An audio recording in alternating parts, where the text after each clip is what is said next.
If your left hand barely leaves the snare drum, it could be a sign that your parts are a little boring or maybe not as interesting as they could be. Let's see how we can spice things up by moving our left hand around the kit. First up, let's dig into moving our left hand to the crashes. We'll take this as our first example. Let's say that you're playing a beat on the ride and crashing with your right hand.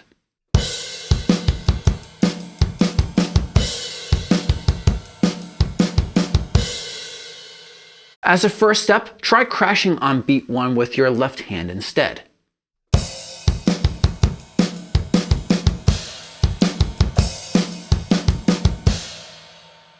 As you can see, that allows me to keep the right hand pattern playing uninterrupted while I'm crashing with my left. But once you get comfortable with that, try crashing sometimes with both hands. That allows the sound to be louder, to sound a little bit bigger. It allows you to have more emphasis on those crashes.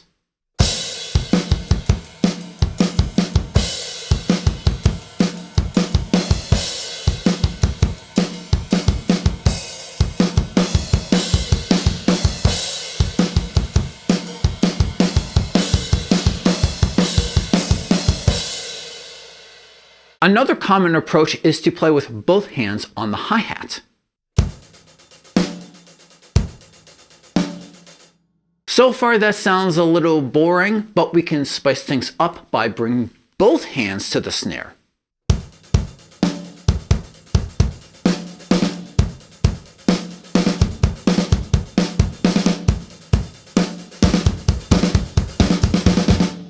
Or you could try a pattern where you're playing right hand on the ride, left on the hi-hat, and then bringing them both occasionally to the snare.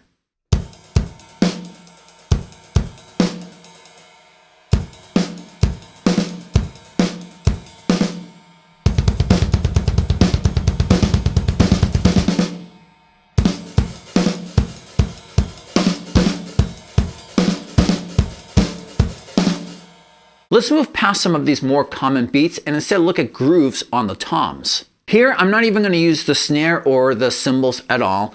The point will be to really use the tone of the toms to almost set like a melody for the part. The left hand is going to move around quite a bit, and then later on, the right hand's going to start to come in kind of solid on my lowest floor tom, and that's just to really set a solid beat.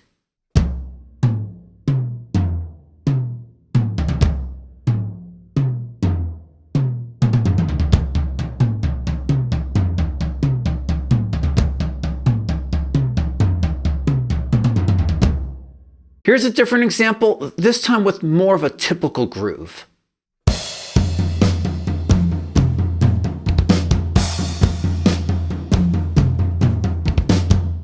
Now, if you don't have 3 rock toms like I do, that's okay. You can try shifting everything down 1 tom. Or you could also try shifting the right hand to the ride, and then you only need 3 toms for the whole pattern.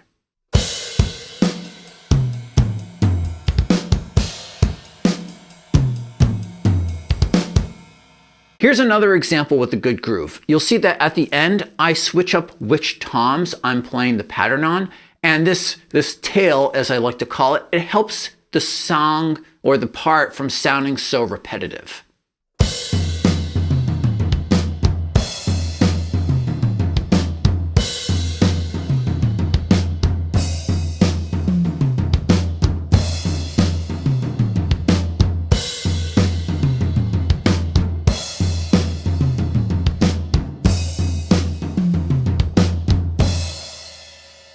Next up, we'll start with some fills, some basic ones.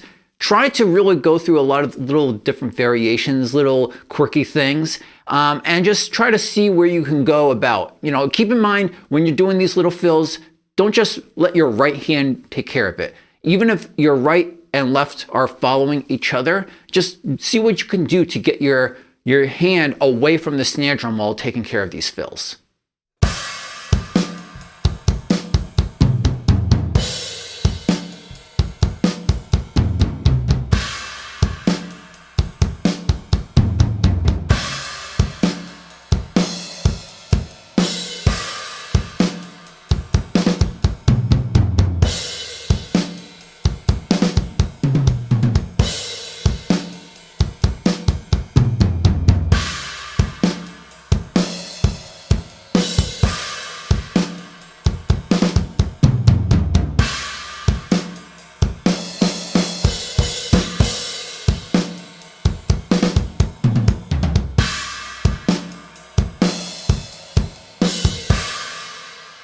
Next up, we'll try a trading twos example. This will be two measures of me playing something with some straight double bass underneath, and then two measures of some fill, maybe with straight double bass underneath as well.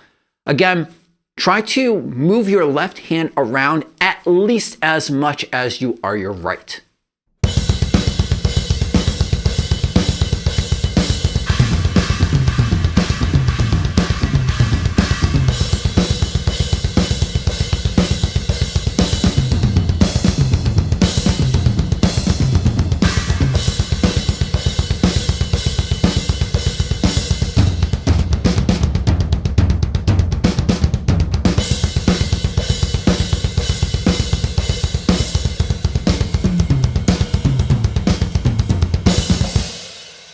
Or you could try making the fill very rhythmic and then returning to a normal beat to break things up.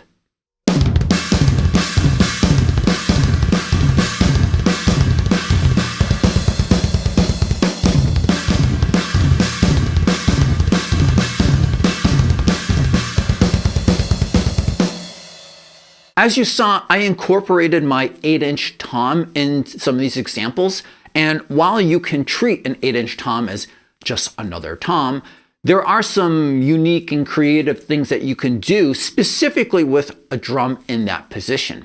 And you can find out more about some of those little tricks right over here. Until next time, peace.